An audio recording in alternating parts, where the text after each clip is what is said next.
नमस्कार साथियों, आप सभी का स्टार्ट साइंस क्लास में तहे दिल से स्वागत करता हूं। तो आज हम देखने वाले जीरो से केमिस्ट्री की शुरुआत कैसे करें, यह हमारा आगे का लेक्चर होगा। आज हम जानने वाले हैं आणविक द्रव्यमान के बारे में, यानी कि मॉलिक्यूलर वेट या मॉलिक्यूलर मास के बारे में। सबसे पहले ये जानते हैं कि मॉलिक्यूलर मास जो है किसे कहते हैं। दोस्तों है क्या कि मतलब किसी यौगिक में, मतलब किसी कंपाउंड में कोई भी कंपाउंड होता है और उसमें जो उसका परमाणु होते हैं और उसमें परमाणु के जो द्रव्यमान होता है उसके योगफल को ही आणविक द्रव्यमान कहते हैं। मतलब हमने आपको क्या बताया कि जब किसी यौगिक में मान लीजिए कोई भी आपका यौगिक है और इस यौगिक में क्या होता है, जो परमाणु होते हैं और उन परमाणु के जो द्रव्यमान होते हैं, क्या होते हैं द्रव्यमान, और इन द्रव्यमान के योगफल को ही क्या कहते हैं, आणविक द्रव्यमान कहा जाता है। तो जैसे मान लीजिए कि आपका हो गया एक यौगिक हो गया NaCl या H2O, ये क्या हो गया आपके यौगिक हो गया। तो इनके जो ये सोडियम परमाणु हो गया, एक क्लोरीन परमाणु हो गया, तो इनके द्रव्यमान का जो योगफल होगा उसी को कहा जाएगा आणविक द्रव्यमान। तो जैसे कि आप कुछ उदाहरण देख सकते हैं कि आणविक द्रव्यमान हो गया दोस्तों। अब है क्या, अब कैसे निकालेंगे, तो बहुत आसान निकालना है। हमने एक बता डिफिनेशन आप समझिए कि किसी यौगिक में परमाणु के जो द्रव्यमान के योगफल होते हैं उसे आणविक द्रव्यमान कहते हैं। तो जैसे NaCl का आणविक द्रव्यमान क्या होगा, NaCl का आणविक द्रव्यमान क्या होगा, तो आप कैसे निकालेंगे, आप लिखेंगे Na प्लस Cl। Na का द्रव्यमान कितना हो गया 23 और Cl का 35, कितना होगा ऐड कर लीजिए, कितना हो गया 5 3 8 और 3 2 5, यानी कितना हो गया 58, यानी कि NaCl का जो आणविक द्रव्यमान आ गया कितना हो गया 58। ऐसे निकालना बहुत ही आसान है। फिर मान लीजिए H2O का आणविक द्रव्यमान क्या होगा, H2O का आप कैसे निकालोगे, H2O लिखोगे आप, और H2O कैसे निकालेंगे, H का कितना हो गया परमाणु संख्या, एक H का 1 होता है, तो 2 H का कितना होगा 2, और ऑक्सीजन कितना होता है 16 होता है। ऑक्सीजन कितना होता है परमाणु द्रव्यमान 16 होता है, ये क्या हो गया 16, ये कितना हो गया दोस्तों 18। इसी प्रकार मान लीजिए आपका है H2SO4, तो इसको कैसे निकालेंगे, तो देखिए दोस्तों H का आप ऐसे तोड़ भी सकते हो, H2 plus H plus O4 ऐसे तोड़ लीजिए। अब एक H का कितना होता है, एक 2 H का 2, सल्फर का कितना होता है तो 32 होता है, कितना होता है 32, और एक ऑक्सीजन का होता है 16, तो 4 ऑक्सीजन का कितना हो जाएगा 48, कितना हो जाएगा 48, ऐड कर लेंगे 8 2 10, 48 गो और 32 गो, कितना हो गया 80, 80 तो कितना हो गया 82, कितना हो गया 82 गो। ये आपका आणविक द्रव्यमान सल्फ्यूरिक अम्ल का हो गया। इसी प्रकार मान लीजिए आपको निकालना है कैल्शियम कार्बोनेट का, तो कैसे निकालेंगे आप, क्या बहुत ही आसान है, Ca प्लस H प्लस किया O3 आप लिख लेंगे आसानी से ऐसे, और निकाल लेंगे कैल्शियम कितना हो गया 40, कैल्शियम का 40, सल्फर का कितना होता है 32, और सॉरी यहाँ तो C है ना, कार्बन का दोस्तों याद रखिए कार्बन कितना होता है 12 होता है, कितना होता है 12 होता है द्रव्यमान संख्या। तो कार्बन कितना हो गया 12, और एक ऑक्सीजन का हमने बताया कि 16 होता है, 3 ऑक्सीजन का कितना हो गया 48, कितना हो गया 48, तो ऐड करें कितना हो गया, तो 48 12 50 60 और 60 40 कितना हो गया 90, यानी कैल्शियम कार्बन कितना हो गया 100, कितना हो गया 100 आ गया। तो ऐसे ही आपको आणविक द्रव्यमान निकालना है। कमेंट कर आप जवाब दीजिए किसका किसका होगा। जैसे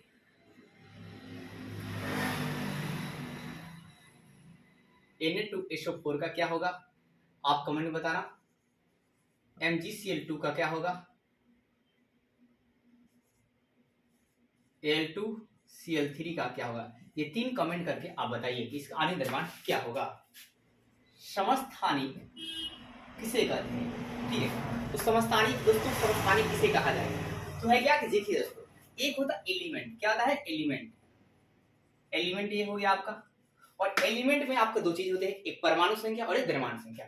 तो जो आप ऊपर लिखते हैं एलिमेंट के, जो एलिमेंट का ऊपर चीज लिखा रहेगा वो होगा द्रव्यमान संख्या, वो क्या होगा द्रव्यमान संख्या, और द्रव्यमान संख्या का जो सिंबल है वो आपका A होता है, क्या होता है A होता है, A मतलब द्रव्यमान संख्या, और Z मतलब क्या होता है परमाणु संख्या। जो नीचे लिखा गया होगा वो होगा आपका परमाणु संख्या, नीचे क्या लिखा जाता है परमाणु संख्या, और एलिमेंट मतलब क्या होता है दोस्तों तत्व। तो आपको याद करना है ये दोस्तों E हो गया, E मतलब आप याद रखना एलिमेंट, और एलिमेंट के नीचे क्या लिखा जाएगा Z, और ऊपर क्या लिखा गया द्रव्यमान संख्या। तो देखिए दोस्तों, समस्थानिक किसे कहेंगे कि आपका एक ही तत्व का क्या होगा कि परमाणु संख्या समान होगा। जब तत्वों का परमाणु संख्या, जब तत्वों का परमाणु संख्या समान होगा, परमाणु संख्या क्या होगा, समान होगा, और द्रव्यमान संख्या असमान होगा, द्रव्यमान संख्या क्या होगा, असमान होगा, तो उसे समस्थानिक कहेंगे। तो उसे क्या कहेंगे, समस्थानिक। जब तत्वों का परमाणु संख्या, जब परमाणु संख्या क्या होगा, समान होगा, और द्रव्यमान संख्या क्या होगा, असमान होगा, तो उसे समस्थानिक कहेंगे। ठीक है, ये क्या होगा आपका असमान, और ये क्या होगा दोस्तों, नीचे वाला क्या होगा, समान। मतलब परमाणु संख्या समान होगा, परमाणु संख्या समान होगा, समस्थानिक कहा जाएगा। उदाहरण में आप याद रखेंगे बहुत सारे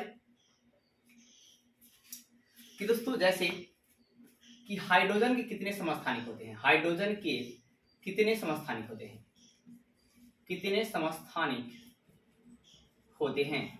तो याद रखना, हाइड्रोजन के 3 समस्थानिक होते हैं। कितने समस्थानिक होते हैं, 3 समस्थानिक होते हैं। कौन कौन भाई, हाइड्रोजन कितने समस्थानिक होते हैं, 3 समस्थानिक होते हैं।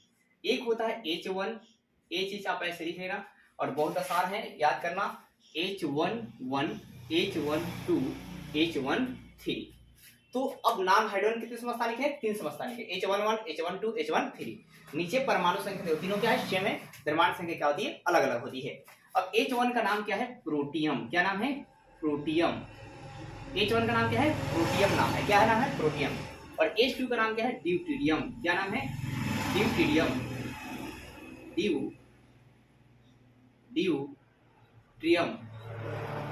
ड्यूटेरियम।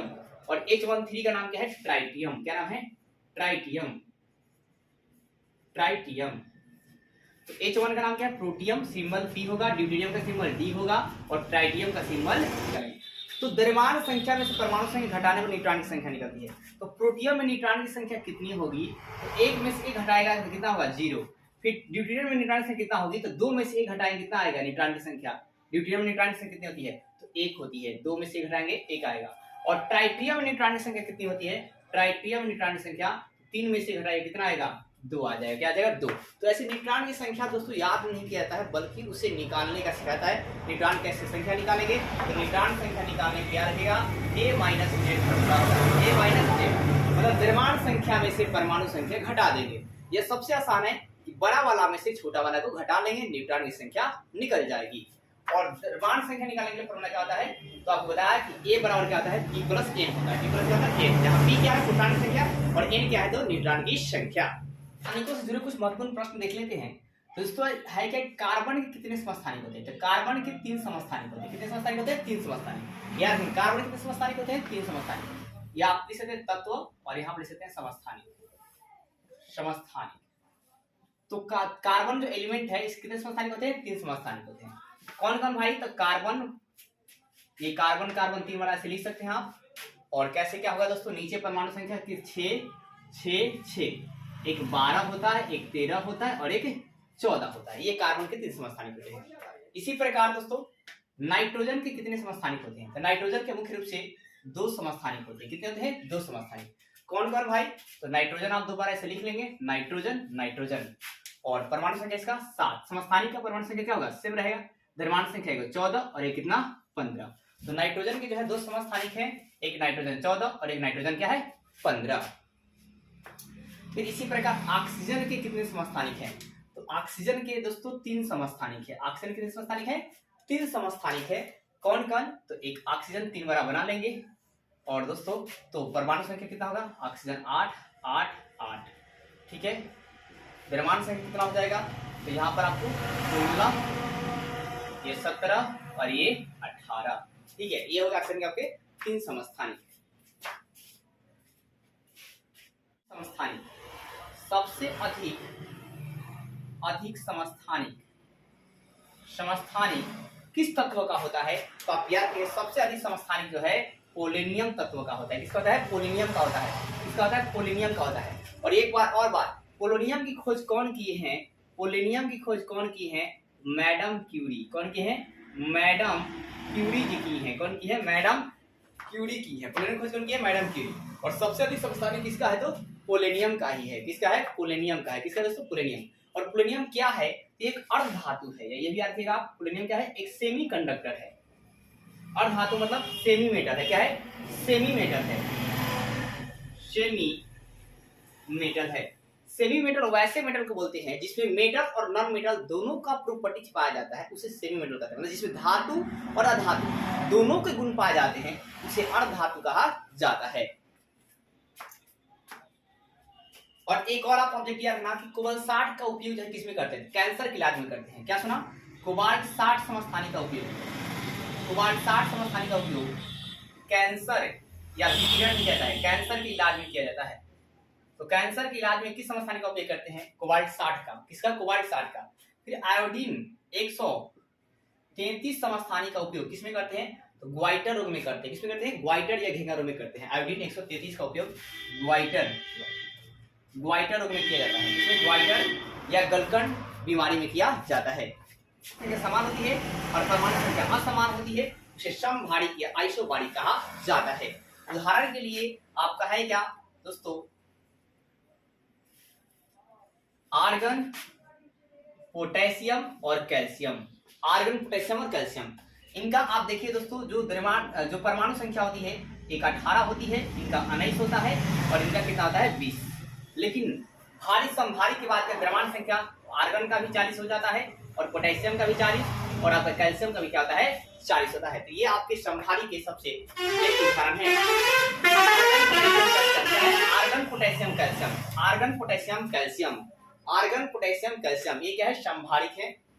इनमें देखिए आप ऊपर क्या है, समान है। ऊपर जब समान रहेगा, द्रव्यमान संख्या समान रहेगा तो उसी को बोलते हैं समभारिक। एक और वर्ड आप रखेंगे, समन्यूट्रॉनिक, समन्यूट्रॉनिक, समन्यूट्रॉनिक या समतोल। तो दोस्तों है क्या कि जिसमें न्यूट्रॉन की संख्या समान होगी, जिस तत्व में न्यूट्रॉन की मतलब न्यूट्रॉन की संख्या समान होगी उसे समन्यूट्रॉनिक कहेंगे। जिसमें प्रोटॉन की संख्या समान उसे समप्रोटॉनिक कहेंगे। तो सम मतलब समान दोस्तों, सम मतलब समान। तो न्यूट्रॉन समान होगा तो समन्यूट्रॉनिक कहेंगे, समन्यूट्रॉनिक क्या होगा, समन्यूट्रॉनिक कहेंगे। अब प्रोटॉन समान होता क्या होगा, समप्रोटॉनिक कहा जाएगा।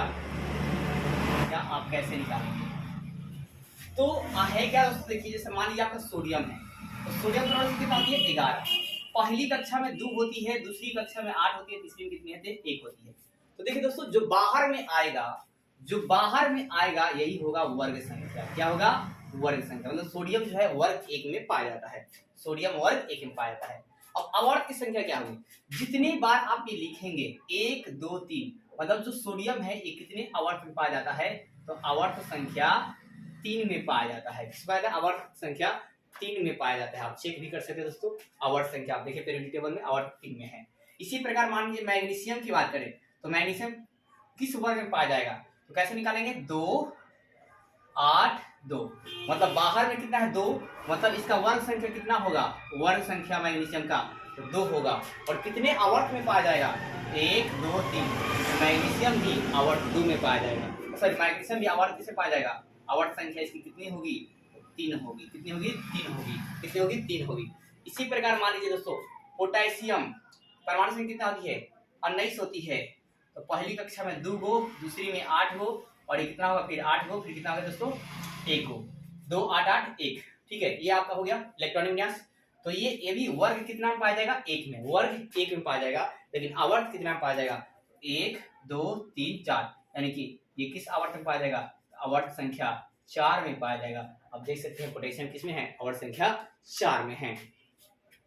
इसी प्रकार आप कमेंट करके बताना कि आपका कैल्शियम किस वर्ग में पाया जाएगा। कैल्शियम का निकाल बताइए किस वर्ग और किस आवर्त में पाया जाएगा। मैं परमाणु संख्या इसके लिए देता हूँ 20 होता है।